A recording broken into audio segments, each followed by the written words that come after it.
In this lecture, we're going to be talking about the goals of research. As teachers, we want our teaching strategies and what we know about students and student development to be based on research.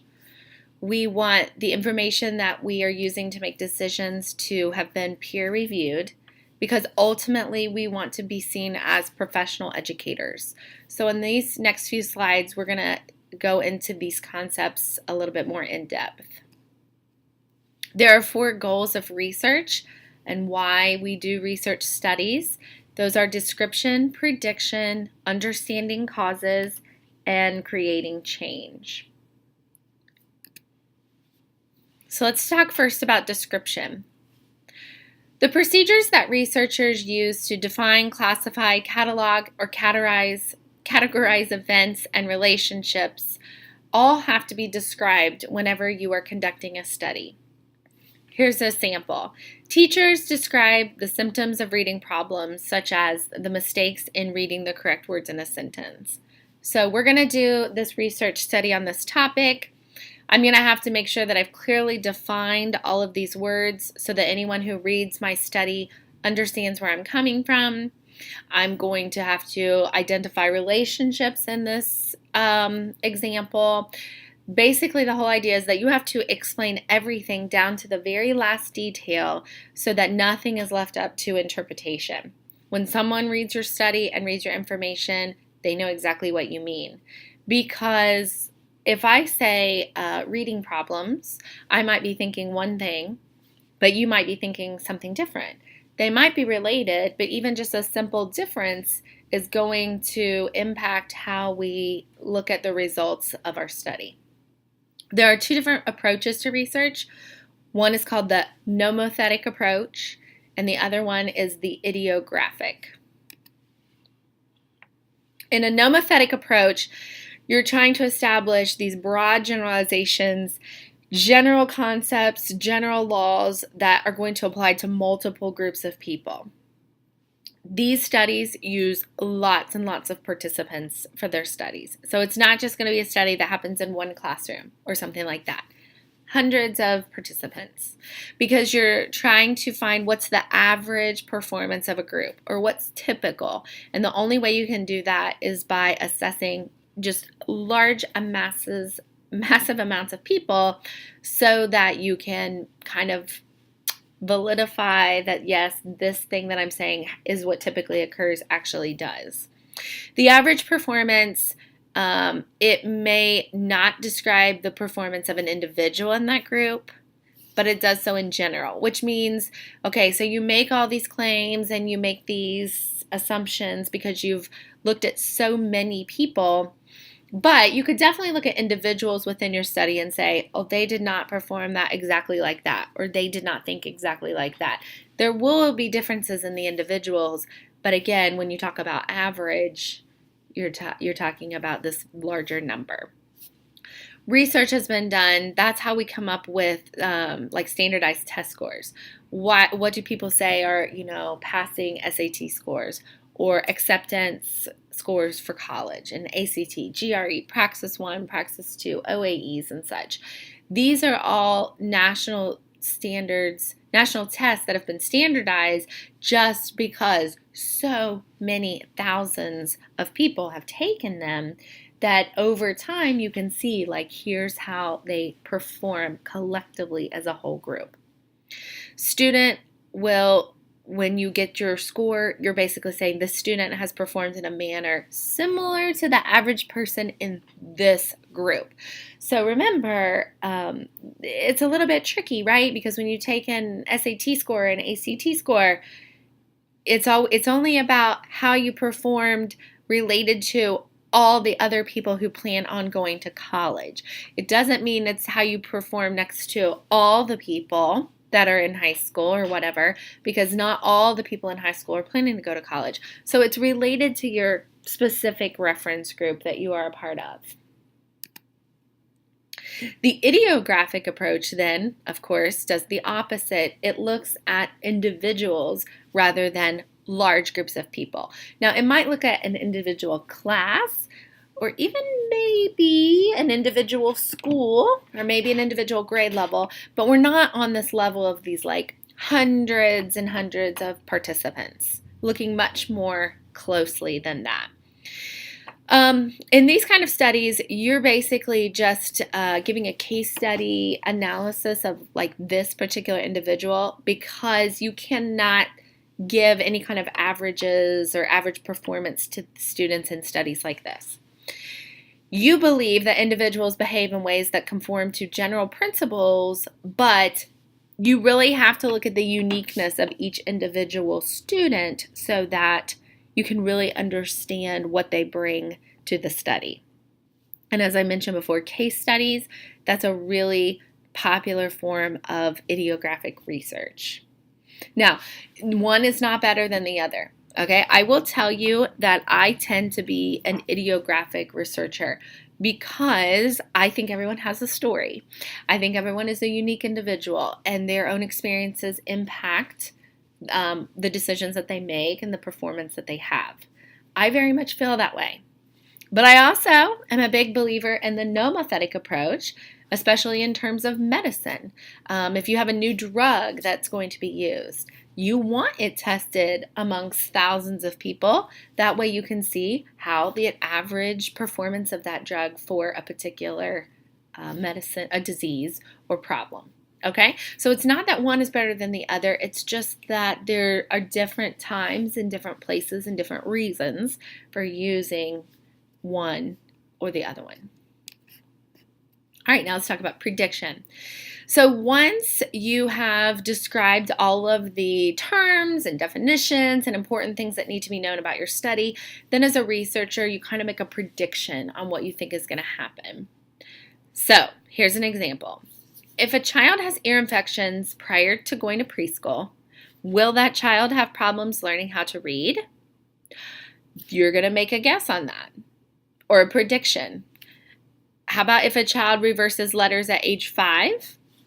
Will they have problems learning to read? If a child does not crawl, will he have problems learning to read later? If a teacher matches a certain type of instruction to a student's learning style, will reading skills improve? So those are all just some examples of research questions that could be asked. But then as the researcher, you kind of have to think or make a prediction about what you think the answer is so that you can set your study up in a way that you can go look for the answer. But it's this type of information that that teachers are looking for so that they can understand how to prevent reading problems. If some researcher has said, yes, a delayed ability to crawl, they've correlated that to reading problems later, then teachers want to know that so they can identify issues earlier, or things about ear infections or whatnot. Now, these are all just example questions. None of them, I don't know the answers to any of them, but I'm just telling you that you have to have a question and then you have to kind of think you maybe know what the connection is or is not, so you can set your study up for that way. Then you have to decide as a researcher if you want to look at this whole big group of people or if you just want to look at individuals. You maybe have heard the terms qualitative or quantitative research. You need to remember quantitative is when your results are going to be presented in some kind of numerical form. So you're going to probably have averages, or if you're using a certain scale, then you're going to have numbers on a scale. If you've ever taken a survey where you say like that scale that they called a Likert scale, 1 through 5. 5 means strongly agree. Then you've got somewhat agree, neither disagree or agree, somewhat disagree, strongly disagree. That is going to be a quantitative study because it's going to present results with numbers. Quantity, quantitative. That's how I remember the difference. Qualitative, then, your findings are presented not with numbers, but basically as narratives, summaries. This is what we found out. You describe it in length. You talk about it. Again, qualitative, quality. That's kind of how I remember the difference. But it's important that you understand the difference in those two terms.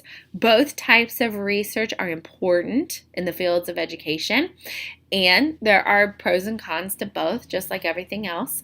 So it's not that one is better than another. but you need to be able to read and understand and interpret the results of both kinds of studies. Whenever you end up saying like, well, here's my prediction about this study, and then you find out that you made a successful prediction in a relationship like of two different things in your study, those are the variables. So a variable is the dimension on which people differ. The variable could be age, okay? We could have different ages of kids, different grades, different reading levels, how many absences they have, their height, their weight, their test scores. It doesn't matter. Any kind of characteristic that you look at in your study becomes a variable for it.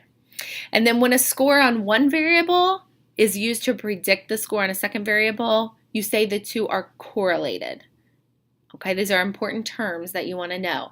So if I find out that the number of absences is connected to the reading skill performance, they are correlated because I'm saying they have a relationship.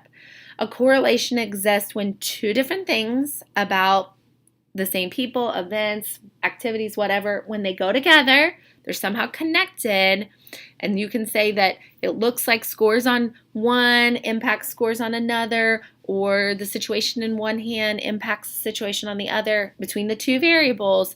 That's when you say they are correlated. Correlation, that concept is really important. It's important because successful prediction does not automatically imply causation. So you can say that there's this relationship that exists between two variables. That's the correlation part. What you cannot do as a researcher is say that one directly causes the other. Okay? Here's some examples. I have some listed there, but let's take the one that says computers and birth control. Let's say there was a study that said if you have a computer in your home, you have less children as a family. So you want to be careful. There might be a relationship between that. People that don't have computers in their homes have more children. People that do have a computer in their homes have less children. But that could be a relationship. It really could be.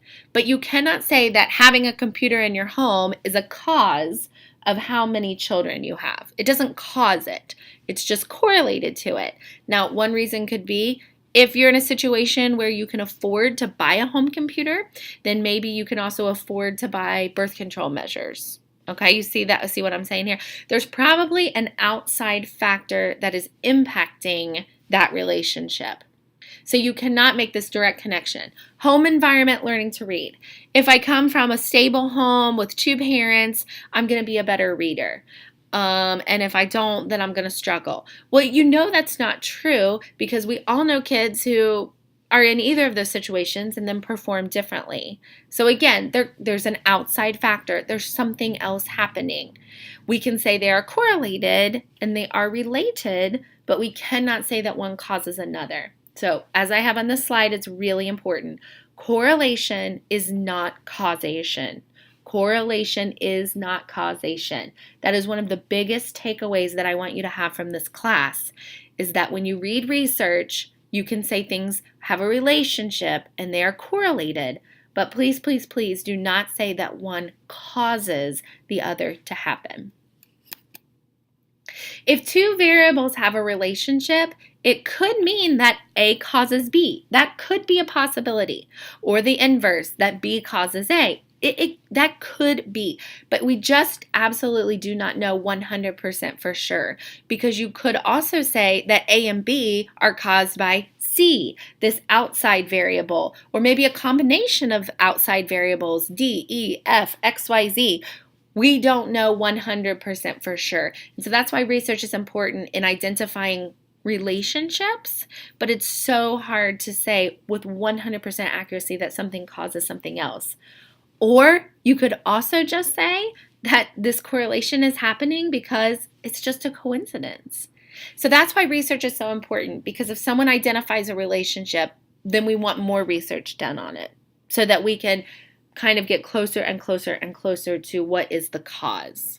All right, but just be wary of any research that you read that says, without a doubt, this is causing this, because it's just not something that we do or say in research.